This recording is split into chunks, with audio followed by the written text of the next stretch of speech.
Greetings, citizens of the internet. This is Tomorrow Daily, the best geek talk show in the known universe. I'm Jeff Kanata, and you are watching one of our shorter episodes. Every Thursday, we have a longer episode where we deep dive into the stories of the week, and maybe a friend of the show will stop by. But until then, right now, let's jump into the headlines. We love talking about inventions that will change people's lives on Tomorrow Daily, but sometimes we just have to talk about things that make no sense. This is one of those times. This is the Prankophone. Russian artist Dmitry Morozov is the mind behind this little contraption, which is a hybrid phone/synth device meant to confuse call recipients. He hacked together a phone, a logic module, and a synthesizer to create this odd little bit of tech. 4 different modes allow a person to choose a number to call, or let the Prankophone dial randomly, and decide whether or not to let the device use an algorithm to create sound or create it manually.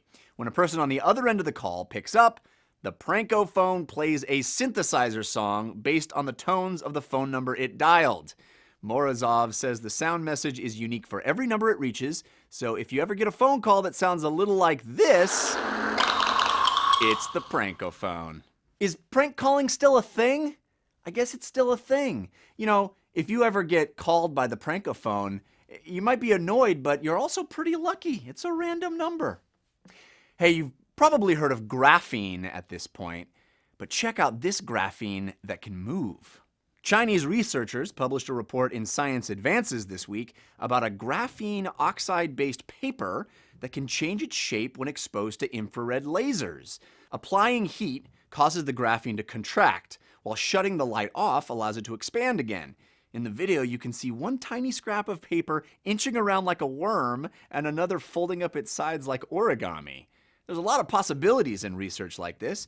In the future, autonomous paper might be used for making inexpensive sensors that can track changes in humidity, temperature, and more. This graphene can also be used to create artificial robot muscles. So we're getting closer to Terminator. Robot muscles. Finally, we have the muscles. So we have the robot muscles. You get the picture. Hey, speaking of China, check out this robot that just set a world record. Walker number 1 just set the Guinness World Record for furthest distance covered by a 4-legged robot on a single charge. How far did he get? 83 miles! 83.28 miles to be exact, or 134.03 kilometers. The little robot walked around an indoor track over 1,400 times, and his feat took 54 hours and 34 minutes to complete. The previous robot record holder only walked 40.5 miles in 2011, so this is over double that. It took about a year to build the robot, and researchers want to put what they learned to use in areas like energy efficiency, reliability, and durability. They feel like what they've learned will help robotics at large, and we think it will, considering how little energy this robot actually used over the entirety of its walking journey. These researchers think that this walking robot can be deployed in places that are too dangerous for humans. So, like Walmart on Black Friday. Hey, it's Tuesday, and it's one of the biggest new release Tuesdays of the year. Let's get to new releases.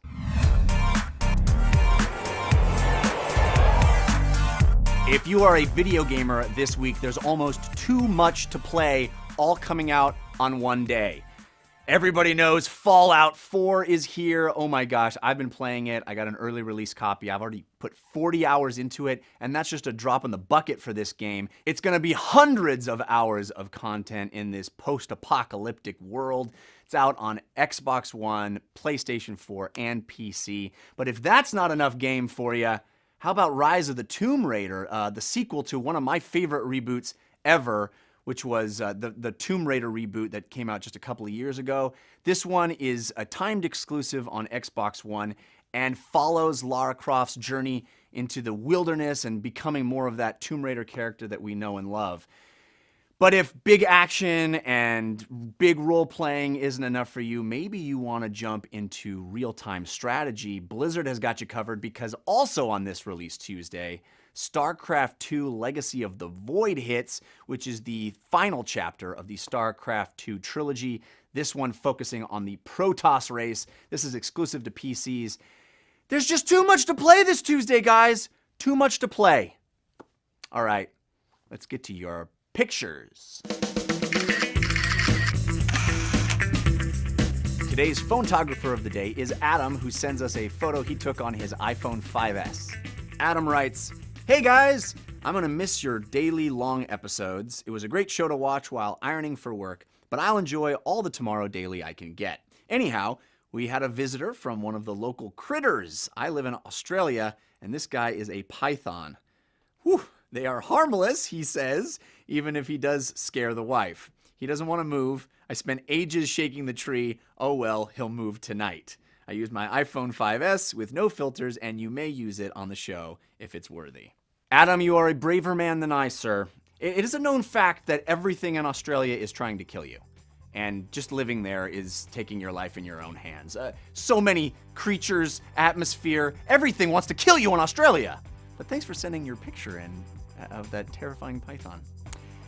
If you want to send your picture to us, you can do it. All you got to do is send it to tomorrow@cnet.com. Make sure to tell us what device you used to take the photo and give us permission to use it on the show. That's going to do it for today's episode of Tomorrow Daily. You can always keep in contact with us. Follow us on Twitter @Tomorrow Daily, or follow us individually. I'm @Jeff Canada, or @Ashley Esqueda, @Logan Moy. We love hearing your feedback. Please do. We'll see you next time.